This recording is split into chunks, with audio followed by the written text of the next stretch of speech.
I'm often asked about my leather boots. By asked, I mean teased mercilessly by my friends.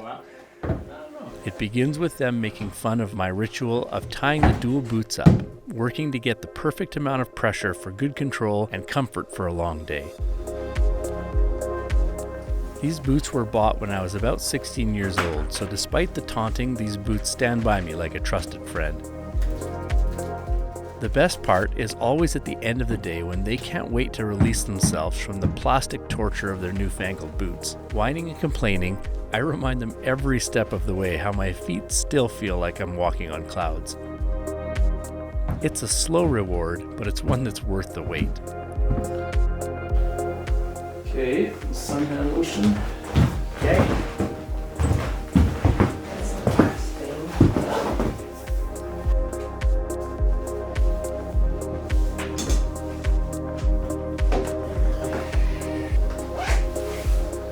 Gloves, camera, bag. Beacons flashing. Skins. Ready to go.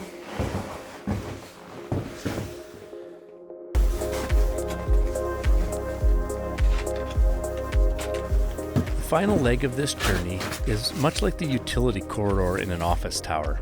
You know the kind. It's the hall where the staff take the garbage out so that the occupants don't see it. Concrete walls are usually unpainted, and it's exceptionally long as it snakes around the outside of the building. It's the kind of place you only go because you have to. Don't get me wrong, during this leg you are surrounded by beautiful scenery all day, but don't be fooled. You'll be begging to be off this train before you're halfway done. It does make this hut a hard place to leave.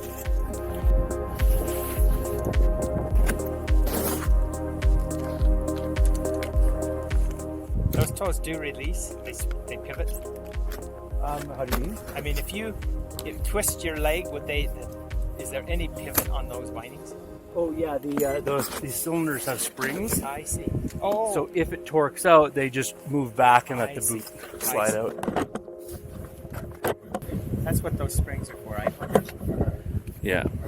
Yeah, my old ones didn't have them, so you were in for good. I think all the old stuff. With or without your leg, you were. Those folks were more committed in those days. They were very committed. That's a good way to put it. Well, should we lead off that way then? Sounds good. Should I lead or you want to lead off? Well, why don't you go for a while? I got lots of footage of in front of you. About the length of a half marathon, this 23-kilometer slog wouldn't be so bad if most of it wasn't along a summer road. Something about man-made features makes travel infinitely more arduous for me, especially if you've driven the same slog in a car in under 30 minutes. Whining aside, it's a beautiful trek, and if you can stay focused on that, you might find yourself in a more positive headspace than I did. This must be an old school cut line. I bet you they just blazed the trail through here early 1900s when they were coming in. Yeah, and this choppy, crusty tree snow, we're not going to be having any fun today. Maybe by the afternoon, but even then it would just be more of what we had yesterday. It's actually quite slushy and soft for as cold as it is. There's the junction. Oh yeah, to Iceline Trail.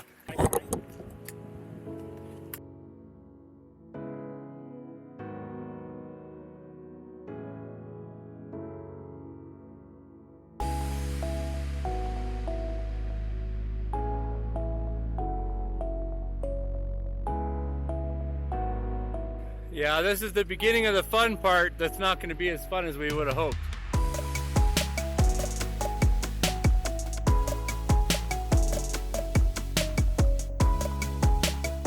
See where people were turning down in the trees here. All this snow is too chunky now to even try. Oh, actually, Paul, I think we go back. I think the trail switches back right there. Okay.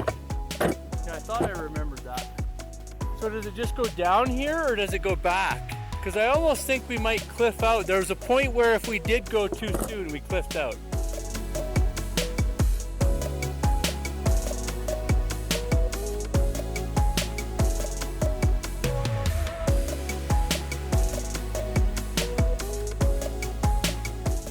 skis didn't want to move. Oh, and there's a switch back.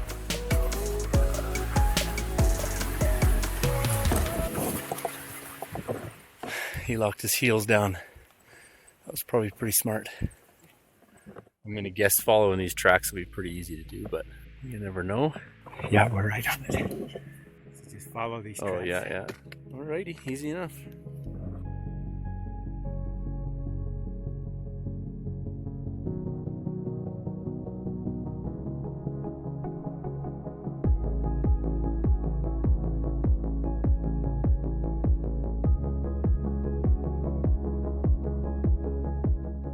Yeah, you can see the toe. I think it's a bear. I don't know, maybe cougar or mountain lion? Wolf? Yeah, they like to saunter up and down these parts. So the wide road is just up in front of us. And then to the parking lot, we're only 1.13. yeah.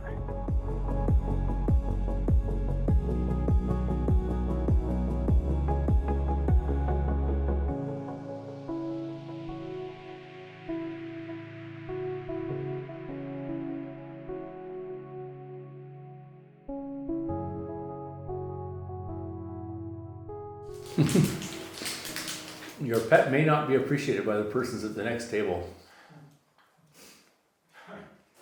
Need to teach manners. I was just going to say, some seems to be a challenge for some. Hang your hand. Where was it coming from? That's when I wrecked. Oh. I went into Another the ice. one. Yeah. Oh, the ice. Yeah, that would do it. Yeah, that was a horrible wreck. Hmm. I launched right out of those skis, both bindings released, right on my face. Superman. I think both skis did, because when I went back, they were both sitting right even like this. Like you meant to leave them there. I just clipped back into them and walked off. Were your heels locked in? No, okay. No. Yeah, that's something that I think you'll really like about those kinds of bindings. I think so too. There's lockdown, unlocked, and It was sure pleasant. Comes down through those trees. It was just really nice. sometimes the hardest decision of the day is figuring out what order to eat your snacks in. Not me on this trip back. I really don't have much to choose from. Well, as they say, reducing your options makes your decision-making process easier. Yeah. I know a guy who, at an auction, bought a pallet of a box of pants. Pants. Pants. Yeah. And so he wore the same pants for like a year and a half, never washed a pair. There's a certain logic in that. We got a good deal on it. Well, this leg from here out is the easiest, but by far the most monotonous. Yeah. I might have to put a toe rand on these boots. Did that happen on this trip? Some of it. It was on Thompson. On the rocks? Mm-hmm. Oh. Normally not a problem, but because it was windy and staggering around and You may just need new boots. That's another option, Eric. no. You can be buried in your boots. And you look pretty ramshackle though. They do. Yeah, Alec will, they still make them, so if I do get new boots, it'll just be the new version. And then hope they haven't changed too much within the last 25 years. Yeah. They're obviously still making them because there's a demand. Mm-hmm. There's still people that want them. That says something about them too. Yeah, keeping it alive. Yeah. This place wouldn't keep very warm though. No. I mean, you could huddle around a fire and get warm, but Yeah, you have to keep it roaring. yeah, But like that time we did it, it was like, it was nice. it was raging, yeah. Yeah, it was really nice. How long did you stay there? I think at least an hour, hour and a half. Well, You probably got just as well get on down the road, eh? yeah. I want to lay down on these tables and get my sleeping bag out of nap. Wonderful to do. Yeah, I'll go unplug it and whatever battery I have left is whatever. The rest of It doesn't feel right. The shoulder strap was flipped over.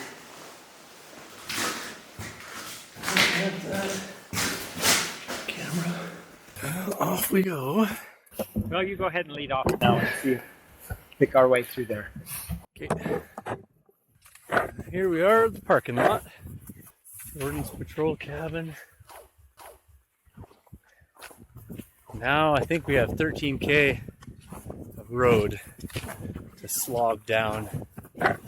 Least fun way to spend time in the national parks, but it still beats a lot of ways to spend time in the city.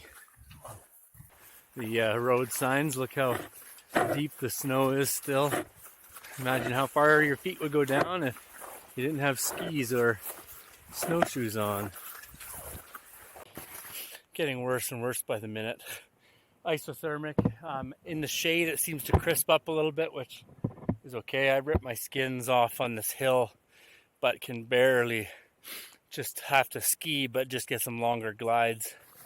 So it's probably worth it, but I'm just waiting for Paul. He still has his skins on. Oh, here he comes around the corner. Oh, well, I'm gonna continue on. Seems to work best if I get on these old rails, but it's hard to stay on top of them. Oh, darn it, there's an uphill. I might have to put my skins back on, I hope not. Yeah, the snow is so soft I can barely even glide down it. Sun's come out. It's actually really warm again. Gotta be careful, otherwise you sweat like a dog in no time. I actually saw a little bit of bare asphalt back up at the top, but this is definitely late in the season, I think.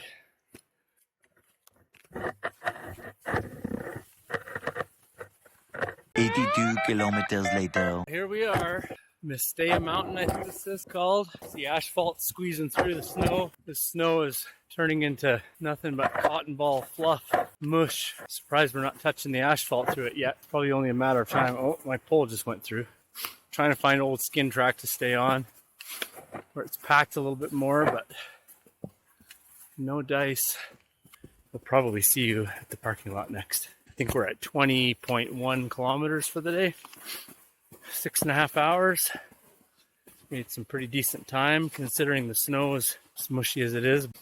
And this is really thin, but enough that I can get to the thicker stuff. And then I can actually coast. The snow, as it gets close to the road, becomes more dense, has more substance to it. This feels so nice. It means we're about a kilometer from the end. Today will be a half marathon in about 7 hours with 10 pounds strapped to both feet between boots and skis and skins. Was it worth it? Don't ask me right now. Not enough snow, not even in the side of the road. I think that sign up there says phone 1 kilometer, so we're at like 1.1. So we're to that resort finally. But we're still a ways from the gate. The 1 kilometer was to a phone booth, which must be at this resort. So disheartened, but we'll muster the resolve. I'm just rambling at this point. After this much exertion, you don't really think about what you're saying anymore. So if I'm uninteresting, I don't know, go watch one of my other videos. Existential thought. Maybe all my videos are boring. Then go watch somebody else's, I guess. Either way, I hope you enjoyed this one. What is this? We're at the Kicking Horse Campground entrance. Have you ever seen one of these before? I want to see if there's a dial tone. Kids these days don't even know what that means. Oh, out of order. Yeah. Dead. Oh, Paul's nursing the last out of his skis. Cozy van about 500 meters of that away. Let's say we go and cozy up. A little bit of hail. Finish off the trip. Too bad it wasn't enough to ski on. Tighten up my collar a little bit and keep it out of my shirt. Oh, we are so close. Looks like people have been letting their dogs poop on the snow trail, and now it's melting and ending up on the road. So close. I think I can see it. No. No. Oh, yes, I see the van. Right through there. Teal, baby. Oh, yeah, look at that. People stop letting your dogs crap on the snow trail. Maybe it's wildlife, but that looks like dog crap to me. Greeted by a train climbing to the spiral tunnels. Pretty cool. Tunnels like right through rock in a spiral. It goes into the mountain, spirals around, comes out above the mountain. I don't think you can see it there. I think it's further back. Pretty crazy feat that they accomplished. There she is. Home sweet home. Alrighty. It's been a week. Good to see her again.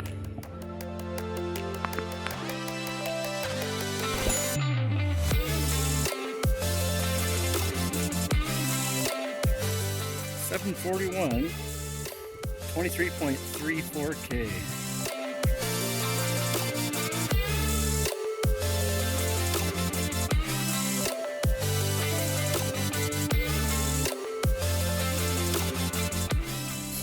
So I'm gonna hop out here and check the tires and everything just to make sure. Okay. It's been sitting for a week, you never know what. Yeah. Oh. Good thing I stopped and checked. Tire was down around 15 pounds. This is what life is all about. I kind of keep a little bit of everything because you never know what you're going to need and when.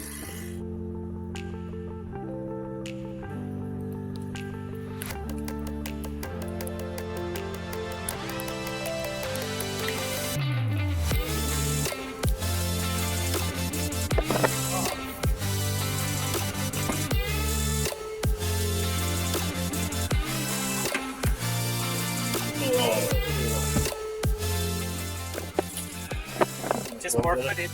Yeah, a little bit of maintenance. Well, so ends that saga. We just returned to the very beginning where Paul had his car. He's now going to go the Lake Louise route home. You'll see him turning. And we're going this way. Oh, good trip in the books. So it was a bit of a debrief. It's like 60 kilometers, 6 days, 5 nights, 2 nights at Pado Hut, 2 nights at Louise Guy Hut, 1 night at Stanley Mitchell Hut, and 1 marathon out. Today was, 23 point something kilometers, but worth every second. Stormy skies as we're coming back up to the parkway, and we're so high up here that we were below the storm when we started, and now we're above the storm. So sunny days. I don't know how long this will last before I drop down below it, but I'll certainly enjoy it while it lasts.